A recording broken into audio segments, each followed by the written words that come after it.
नमस्कार, बहुत स्वागत है आपका। मैं हूं आपके साथ सुमित शर्मा। शादी का माहौल है, दुल्हन विदा होने वाली है, बाराती मौज मस्ती कर रहे हैं। अचानक पता चले कि दूल्हा दुल्हन और बाराती गायब हो गए। यकीनन पैरों तले जमीन खिसक जाएगी, लेकिन जब यह पता चले कि दूल्हा दुल्हन और पूरा परिवार पत्थर बन गया है तो क्या होगा? निश्चित तौर पर आपका दिमाग भी घूम जाएगा। ऐसा कब हुआ, कहां हुआ और उसका असर क्या हुआ, यह जानने के लिए आपको ले चलते हैं हम छत्तीसगढ़ के कोरबा के एक रहस्यमयी गांव में।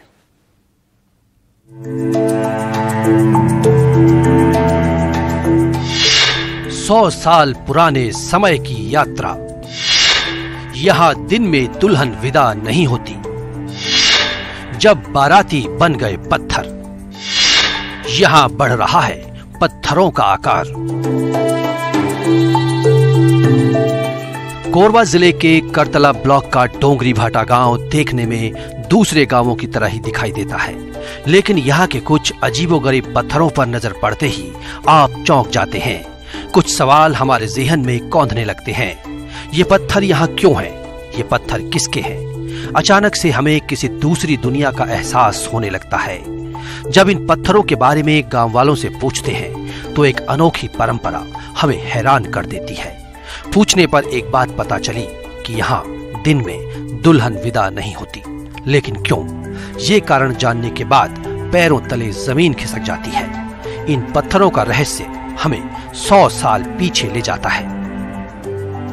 इस वक्त हम मौजूद हैं बरपाली पंचायत के डोंगरी भाटा गांव में, जहां ये देवरास जो स्थल कहलाता है। ये हम आपको बता दें कि यहाँ जो मान्यता है कि यहाँ एक समय में बरसों पहले जब एक बारात जो यहाँ से लौट रहा था तो वो आराम करते हुए यहाँ पास आराम करने के लिए यहाँ रुक गया। उसके बाद वो जो बाराती जो थे जितने लोग, वो सुबह जैसे ही हुई पहली किरण पड़ी तो उसके साथ ही वो सारे लोग जो है वो पत्थर का रूप ले लिए। तो उसके बाद से ही यहाँ जो है पूजा पाठ किया जाता है। अब यहाँ पर आप देख सकते हैं कि ये जो पत्थर है वो दूल्हा का बताया जाता है, जो ठाकुर जिसकी शादी हुई थी, और ये जो है ये दुल्हन का बताया जाता है, जिसका लंबाई जो है वो लगातार बढ़ रहा है।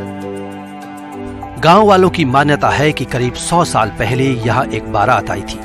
सुबह दुल्हन को विदा होना था। रात को सभी बाराती आराम कर रहे थे।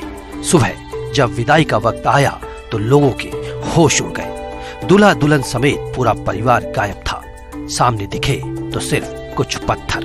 काफी खोज खबर लेने के बाद लोगों को यकीन हो गया कि ये पत्थर ही दूल्हा दुल्हन का पूरा परिवार है। ऐसा क्यों हुआ ये कोई नहीं जानता। इस घटना के बाद गांव में दिन के उजाले में कोई भी दुल्हन विदा नहीं होती। गांव के बड़े बुजुर्ग कहते हैं कि ऐसा हमने अपने बुजुर्गों से सुना है और हम भी इसी परंपरा को निभा रहे हैं। ये टेके रहते, ये देखा टूट गए थे। प्लस प्लस पेल दिस, ये देखा। हाँ, तो बड़ा थे, मतलब हाँ, पत्थर जो है लगातार बड़ा थे। और बाकी ये जो पत्थर छोटे छोटे जो रखे हैं वो पत्थर कहाँ है? वो भी बाराती है? हाँ, बाराती है। हाँ, बाराती। गांव के लोग बताते हैं कि लगभग 100 साल पहले किसी ठाकुर की बारात दूल्हा दुल्हन को लेकर लौट रही थी। लंबा सफर करने के बाद बारातियों को कतार में बैठाकर रात का भोजन परोसा गया। बातों का दौर इतना लंबा चला कि सुबह हो गई। सुबह की पहली किरण फूटते ही सभी बाराती पत्थर के बन गए। इनमें दूल्हा और दुल्हन भी थे। डोंगरी भाटा गांव के देवरास में आप देख सकते हैं कि ये जो मान्यता है लोगों की कि ये 200 साल पहले एक घटना घटी थी, जिसमें बाराती आकर यहाँ ठहरे हुए थे और वो रात को आराम करने के बाद सुबह जैसे हुई तो वो सारे बाराती जो है वो पत्थर की शक्लें ले लिए। तो देख सकते हैं, तो ये जो छोटे छोटे जो पत्थर हैं ये बाराती बताए जाते हैं ग्रामीणों के अनुसार, और ये जो बड़ी पत्थर है ये दुल्हन की बताया जाता है, जिसकी लंबाई जो है वो लगातार बढ़ रही है। और साथ ही ये दूल्हा का भी जो पत्थर है उसको भी यहाँ पास जो रखा हुआ है, ये दूल्हा का बताया जाता है। और बाकी जो छोटे छोटे जो पत्थर दिख रहे हैं वो बारातियों के बताए जा रहे हैं। और लोग जो है ग्रामीण जो है वो बरसों से यहाँ पूजा पाठ करते हैं। शादी से पहले का पहला जो काम होता है वो सबसे पहले इसी देवस्थल में आके पूजा पाठ की जाता है। सदियों से चली आ रही ये परंपरा आज भी कायम है।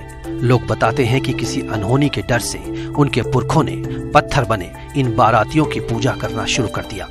ये परंपरा उस वक्त से चली आ रही है जब डोंगरी भाटा में मुट्ठी भर लोग रहते थे। गांव के लोग बताते हैं कि पत्थर में तब्दील हो गए इन बारातियों का आकार भी बढ़ता जा रहा है। गांव वालों का यह भी मानना है कि इन पत्थरों की पूजा करने से गांव वालों के दुख दर्द दूर होते हैं। शादी में सबसे पहले गांव के बाहर इसी जगह पर पत्थरों की पूजा की जाती है। शादी से पहले यहाँ धागा भी बांधा जाता है। घटना इतने हो रही से मन बाहर लेन बराती रात में हम नींद लाग गया थे, मैं सूत लेने तहाँ सुबेरे जाबो, मैं सूते रहे रात में पड़ाव पर रहे पड़ाव कहे नहीं, अब सूते रहे अब सूते रहे तब बिहना के होतले में लहुड़िया हो गए है। अब 200 साल ले ऊपर होते। हाँ। कई पीढ़ी निकल गए? तीन पीढ़ी। अब मेरा चौथा आ गए। हाँ, मतलब बाराती आ रहे थे तो लोग मतलब यहाँ ठहरे हुए थे, तो वो लोग सुबेरे होते ही मतलब ये लोग पत्थर बन गए ऐसे टाइप के बताते हैं हमारे बाप दादा लोग ने। और मैं तो कह दो अभी क्यों कह दो 5वां और पीढ़ी जा रहे थे कह दो है ना। फिर उसके बाद ना ये लोग बताते हैं कि ये दूल्हा देव है, ये दुल्हन है, ऐसे टाइप के बताते हैं। और सब जो बराती हैं ऐसे एक बताते हैं, तो वो उसी को हम लोग भी मानते हैं। शहर में रहने वाले लोगों के लिए इस कहानी पर यकीन करना भले ही मुश्किल हो, भले ही शहरी लोग इसे अंधविश्वास कहें, लेकिन गांव वाले इस परंपरा को कई सालों से निभा रहे हैं। तर्क अपनी जगह है और आस्था अपनी जगह है, लेकिन ये भी सच है कि अपनी बेटी को दिन में विदा करने का रिस्क कोई नहीं लेना चाहता। मान्यता और ग्रामीणों की इस आस्था से आज के दौर को दूर दूर तक कोई लेना देना नहीं है, और न ही इस बात की कहीं पुष्टि होती है जो परंपराओं को सही साबित कर दे। लेकिन आस्था और विज्ञान के इस जंग में आस्था अब तक भारी है, और यही कुछ बयां कर रही है डोंगरी भाटा की ये कहानी। अब्दुल असलम, न्यूज़ 18 छत्तीसगढ़। दमोह में गुंडे बदमाशों के हौसले इस कदर बुलंद हैं कि वे अब पुलिस की भी पिटाई कर रहे हैं। यहां बीच सड़क पर बदमाशों ने एक ट्रैफिक पुलिसकर्मी के साथ मारपीट की। जिले में क्या है लॉ एंड ऑर्डर का हाल, रिपोर्ट में देखिए।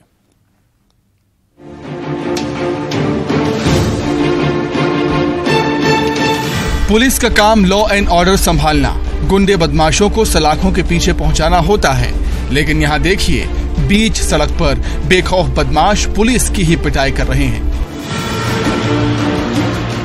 ये तस्वीरें दमोह की हैं, जहां बदमाशों ने सरेआम एक पुलिसकर्मी के साथ मारपीट की।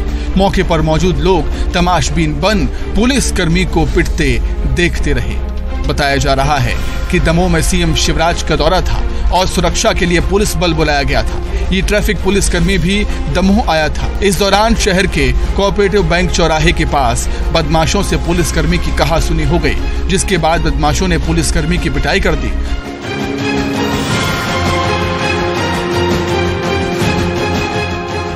पुलिस ने आरोपियों को गिरफ्तार कर दिया है।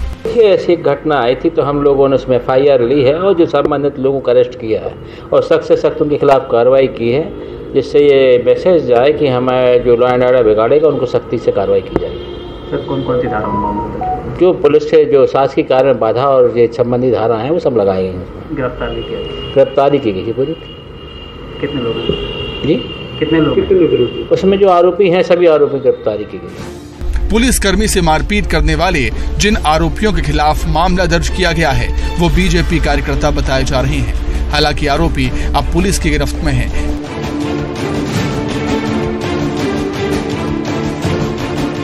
लेकिन इस घटना से सवाल खड़े हो रहे हैं कि क्या दमोह में बदमाशों को पुलिस का खौफ नहीं है?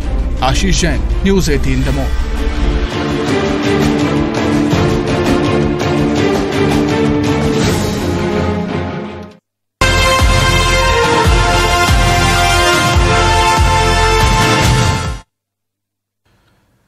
बाढ़ बारिश के बाद डेंगू डंक मार रहा है।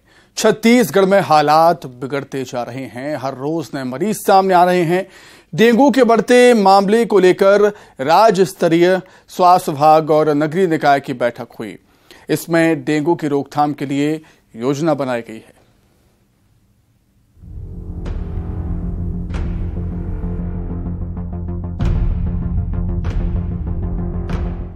डेंगू डंक मार रहा है, डेंगू डरा रहा है और अब ये जानलेवा भी हो गया है।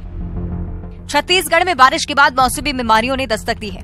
कभी आई फ्लू तो कभी डायरिया ने और अब डेंगू ने। ये इतना खतरनाक हो गया है कि जो भी इसकी चपेट में आया वो जिंदगी और मौत से जूझने लगता है। प्रदेश में अब तक 247 से भी ज्यादा केस सामने आ चुके हैं। दुर्ग में तो हालात ऐसे हैं कि यहाँ डेंगू का हॉटस्पॉट बन गया है। अकेले दुर्ग में 104 मामले सामने आए हैं। राजगढ़ में भी 69 डेंगू मरीज मिले हैं। वहीं राजधानी में 8 मरीज अब भी अस्पताल में है। अब बढ़ते मामले को देखते हुए स्वास्थ्य विभाग अलर्ट है। निजी अस्पतालों और लैब को डेंगू मरीज के लिए एलाइजा टेस्ट कराने के निर्देश दिए हैं। डेंगू की बीमारी को रोकने के लिए मच्छरों पे कंट्रोल करना, साथ ही समय पे उपचार करना बहुत जरूरी है। सभी को प्रयास ये करना चाहिए कि समय पे हम अपना इलाज करवा लें। अगर 3 दिन में इलाज से सुधार चालू नहीं होता है तो तुरंत अस्पताल चले जाएं। शासन की ओर से जांच की, उपचार की, भर्ती करने की और सभी प्रकार के रेफरल की व्यवस्था निःशुल्क उपलब्ध है। डेंगू इतना खतरनाक हो गया है कि क्या नगर निगम, क्या स्वास्थ्य विभाग, क्या शिक्षा विभाग, हर कोई एक्टिव मोड पर है। निगम सफाई पर ध्यान देने में जुट गया है तो वहीं स्वास्थ्य विभाग उपचार, शिक्षा विभाग जागरूक करने पर। मतलब साफ है कि डेंगू को हराने के लिए सभी एक हैं। अब आपकी बारी है, क्योंकि ये खतरनाक बीमारी घरों में रखे साफ पानी से पनपती है। इसलिए अपने घरों और आसपास में सफाई करना शुरू कर दें। डेंगू का मच्छर दिन में काटता है, साफ पानी में अंडे देता है, तो साफ पानी का ठहराव हमें रोकना है। साफ पानी कूलर में, फ्रिज के डिफ्रॉस्ट ट्रे में, घर के अंदर पानी के बर्तन में या टॉयलेट के बाहर रखे हुए पानी के बर्तन में या कहीं पर भी जो निर्माण कार्य चल रहा है वहाँ पानी अगर जमा हो जाता है, जो स्वच्छ रहता है, यहाँ पर ये मच्छर पनपता है। तो इसको नष्ट करने के लिए इनका हमें स्रोत नियंत्रण करना है। स्रोत नियंत्रण में एक तो लार्विसाइड का भी इस्तेमाल हम लोग कर रहे हैं। इतना ही नहीं, डेंगू के लार्वा को खत्म करने के लिए नालियों में गबूजिया मछली को छोड़ा जाएगा जो लार्वा को खाती है और मच्छर को पनपने नहीं देती। इस साल डेंगू के अब तक 3017 से ज्यादा जांच हो चुकी हैं, जिसमें से 247 मरीज पॉजिटिव मिले हैं। 127 से अधिक मरीजों के एलाइजा टेस्ट हुए हैं। हालांकि डेंगू के मरीज पिछले कुछ सालों के मुताबिक कम मिले हैं। साल 2020 में 9724 टेस्ट किए गए थे। इसमें से 2679 डेंगू के पॉजिटिव मरीज मिले, 10 की मौत हो गई। बात 2021 की अगर करें तो उस साल भी डेंगू के 4401 मरीजों की जांच हुई। इनमें से 1086 मामले सामने आए। अब ऐसे में अगर आप इसे रोकना चाहते हैं तो स्वास्थ्य विभाग के साथ साथ आप भी अलर्ट हो जाइए। अपने घरों के आसपास गमले और कूलर की सफाई करना शुरू कर दीजिए, क्योंकि सफाई ही डेंगू का खात्मा है। न्यूज 18 के लिए रायपुर से आकाश शुक्ला की रिपोर्ट।